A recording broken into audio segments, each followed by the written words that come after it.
Hello guys, welcome back to micro classes. हमारी BEd की important questions की series चल रही है, जिसमें आज की हमारी जो वीडियो है यह है हिंदी सेक्शन के ऊपर होने वाली है। हिंदी की यह 21वीं क्लास है। अगर प्रॉपर हिंदी की क्लास की बात की जाए तो यह आपकी लास्ट क्लास हो जाती है, स्पेशल हिंदी के लिए बात करें। इसके अलावा हिंदी की जो भी टॉपिक बच जाते हैं वे आपके कॉमन टॉपिक रहते हैं, जैसे टीचिंग एड हो गया, आपका मूल्यांकन हो गया। वे आपके हिंदी में, इंग्लिश में, एसएसटी में, टेक्नोलॉजी के पेपर में हर जगह आते हैं। इसके बाद की जो क्लासेस रहेंगी वे आपकी कॉमन क्लासेस रहेंगी। इस वीडियो में हम बात करने वाले हैं कि पाठ्य पुस्तक क्या होती है, उसका क्या अर्थ होता है, उसके क्या गुण रहते हैं। अगर आप हिंदी शिक्षण में पाठ्य पुस्तक का प्रयोग कर रहे हैं तब हिंदी में उसके कौन कौन से लाभ रहते हैं, यह सब हम इस वीडियो में देखने वाले हैं। सबसे पहले बात कर लेते हैं पाठ्य पुस्तक का क्या अर्थ होता है, एक्चुअल में होता क्या है पाठ्य पुस्तक, यह जानते हैं। सबसे पहले हम पाठ्य पुस्तक दो शब्दों से मिलकर बना है, पाठ्य प्लस पुस्तक।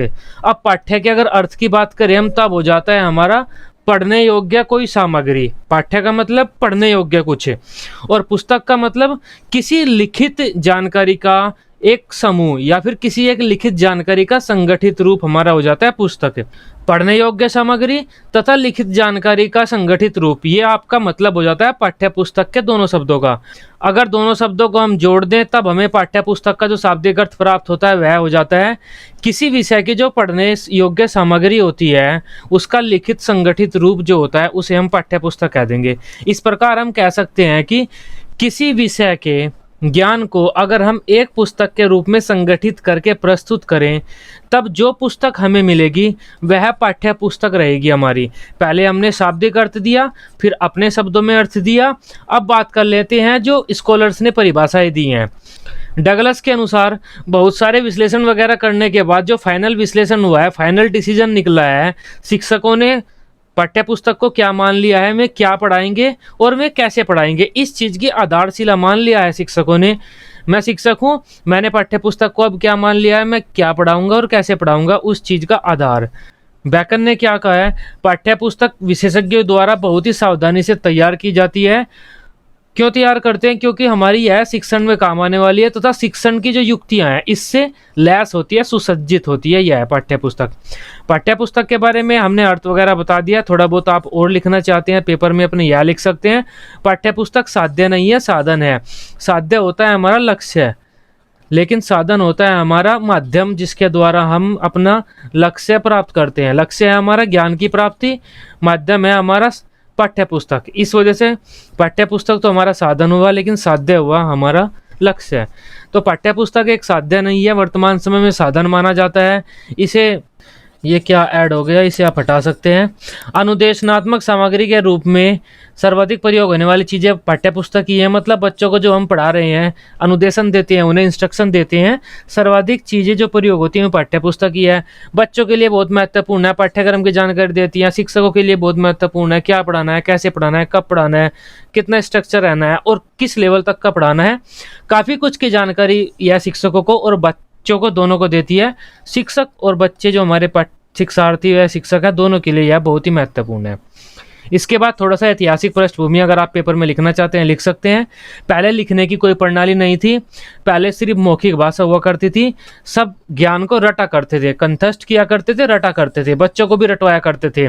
लेकिन धीरे धीरे लिखने की प्रणाली का विकास हुआ 16वीं शताब्दी में, फिर हम पाठ्य पुस्तक वगैरह बनाने लगे। अब पहले हम बच्चों को क्या पढ़ाया करते थे, चीज़ों को दिखा दिखा के या उनके पास ले जाकर। फूल के बारे में पढ़ा रहे हैं तो फूल के पास लेके चले गए या बच्चों को फूल दिखा दिया।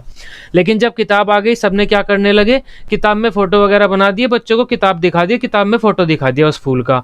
तो बहुत सारे जो पुरुष हुए हैं, महान पुरुष हम जो भी कहना चाहें, उन्होंने क्या किया, स्कॉलर्स ने पाठ्य पुस्तकों का विरोध किया कि हमारी शिक्षण प्रणाली इन्होंने पूरी बदल दिया है। हम पहले व्यवहारिक ज्ञान दिया करते थे, अब व्यवहारिक ज्ञान नहीं देते। इन्होंने पाठ्य पुस्तकों का विरोध किया और व्यवहारिक ज्ञान देने पर बच्चों को बल दिया। लेकिन फिर भी बहुत सारी रिसर्च वगैरह की गई, एनसीटीई, एनसीईआरटी वगैरह ने काफ़ी कुछ रिसर्च की। पता चला कि पाठ्य पुस्तकों को हम बिल्कुल नहीं टाल सकते कि बिल्कुल ही प्रयोग करना बंद कर दिया जाए। प्रयोग तो किया जाएगा लेकिन व्यवहारिक ज्ञान पर भी बल दिया जाएगा हमारा। यह सब बात हमारे एनसीटीई वगैरह ने हमें बताई।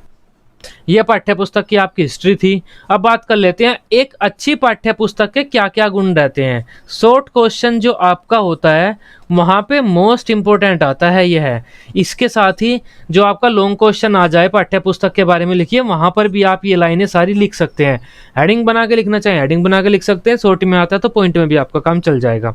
सबसे पहली होती है हमारी विशेषता, किसी एक अच्छी पुस्तक के क्या गुण हैं, क्या विशेषता है।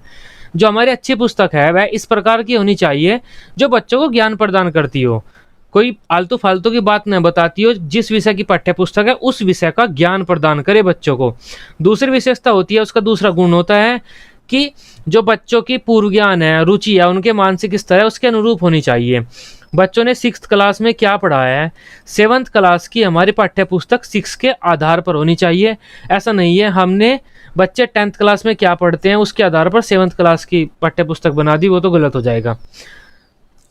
थर्ड पॉइंट है पाठ्य पुस्तक अच्छी तरह से चित्रित होनी चाहिए। अगर मैं अपनी बात बताऊं, अगर पाठ्य पुस्तक में चित्र नहीं हो तो मुझे पढ़ने में बिल्कुल भी मज़ा नहीं आता, क्योंकि मैं चित्र देख कर ही कॉन्सेप्ट क्लियर करता हूं कि वह पाठ्य पुस्तक क्या बताना चाहती है। चित्र काफ़ी कुछ क्लियर कर देते हैं।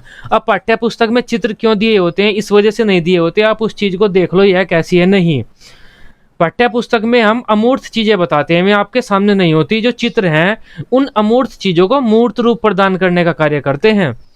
अब पाठ्य पुस्तक की भाषा स्पष्ट होनी चाहिए, सरल होनी चाहिए। स्पष्ट तो ऐसे हो कि बच्चे उसे एक बार पढ़ के समझ लें, सरल भी होनी चाहिए, कठिन न हो। पांचवा पॉइंट है पाठ्य पुस्तक हमारी पूर्वाग्रह से मुक्त होनी चाहिए।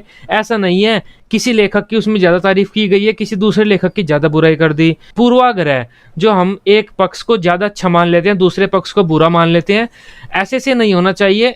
एक न्यूट्रल सी बात बताई गई हो, किसी एक समाजवादी पार्टी की बुराई कर दें या बीजेपी की बुराई कर दें, उसमें ऐसी कोई पाठ्य पुस्तक नहीं होनी चाहिए। छठा पॉइंट है हमारा अंतर्राष्ट्रीय, इसके साथ साथ ही आपकी राष्ट्रीय भी।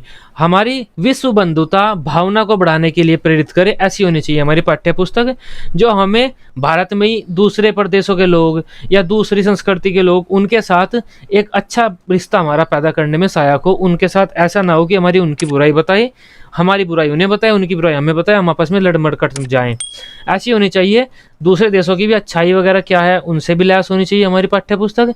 दूसरे देशों के साथ भी हमारे अच्छे रिश्ते बने और भारत में भी दूसरे प्रदेशों के साथ अच्छे रिश्ते बने। सातवां पॉइंट है बाद में अभ्यास के प्रश्न दिए हुए हों, जिससे बच्चे खुद घर जाकर प्रैक्टिस कर सके क्या उन्होंने जो पढ़ा है वह उन पे आता है या नहीं। आठवां पॉइंट है शिक्षकों के मार्गदर्शन भी कर सकती हो।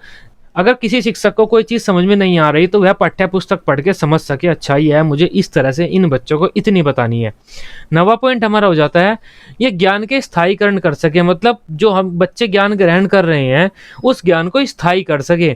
टीचर अगर कोई चीज़ बता देता है तो बच्चे समझ लेते हैं, 2-4 दिन बाद भूल जाते हैं। अगर वे रोज या 1-2 दिन बाद बुक पढ़ के उसे रिवाइज करते रहें तो ज्ञान को स्थायी करने में सहायता प्रदान कर सकती है जो हमारी अच्छी पुस्तक है।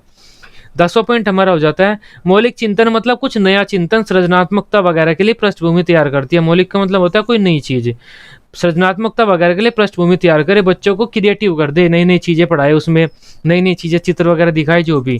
11वां पॉइंट हमारा हो जाता है तार्किक व मनोवैज्ञानिक ढंग से होनी चाहिए हमारी पाठ्य पुस्तक जो बनी हो, तार्किक ढंग से हो, मतलब लॉजिकल हो। ऐसा नहीं है पहला चैप्टर तो हमने वर्ण का दे दिया उसमें, दूसरा चैप्टर हमने उसमें संज्ञा का दे दिया, तीसरा चैप्टर हमने उसमें वाक्य का दे दिया। इलॉजिकल नहीं होनी चाहिए, लॉजिकल होनी चाहिए, तार्किक ढंग से उसका संगठन किया गया हो और मनोवैज्ञानिक ढंग से, जो मनोविज्ञान के नियम कहते हैं, जैसे ज्ञात से अज्ञात, ये एक मनोविज्ञान का नियम है।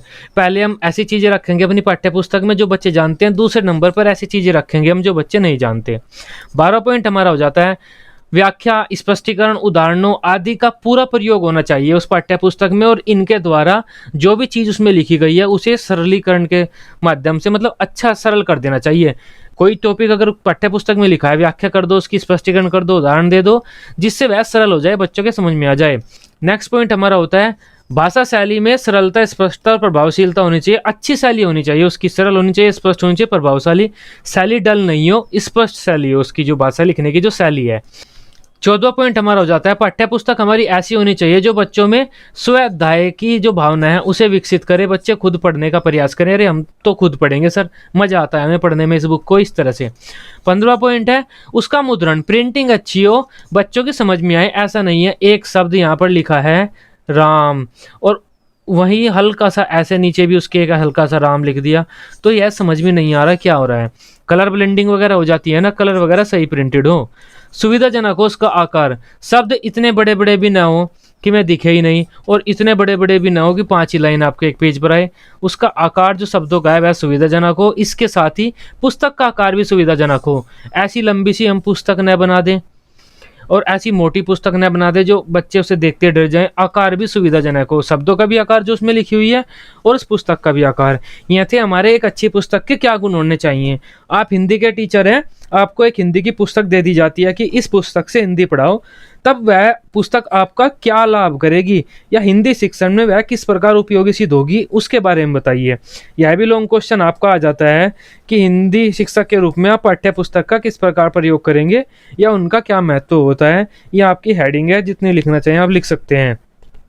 सबसे पहली हेडिंग हमारी हो जाती है, पाठ्य पुस्तक है जो ज्ञान प्राप्त करने का एक सशक्त साधन है। मतलब किसी भी विषय का ज्ञान दे सकती है पाठ्य पुस्तक। तो हम हिंदी पढ़ा रहे हैं तो हिंदी विषय का जो ज्ञान है उसका एक सशक्त साधन है देने का, मजबूत साधन है हिंदी विषय का ज्ञान प्रदान करने का। दूसरा पॉइंट हमारा हो जाता है, स्व अध्याय को प्रेरित करेगी। है जो पाठ्य पुस्तक है हमारी वह स्व अध्याय को प्रेरित करेगी, बच्चे खुद पढ़ेंगे, खुद पढ़ने में रुचि पैदा करेगी हिंदी के प्रति। तीसरा पॉइंट है, बच्चों को इस योग्य बनाएगी बच्चे मौन वाचन कर सकें। इसके अलावा मौन वाचन में भी सहायता प्रदान करेगी। हमें बच्चों को मौन वाचन कराना है, हम कह सकते हैं अपनी किताब को बैठकर पढ़ लीजिए। सहस्वर वाचन में भी सहायता प्रदान करेगी।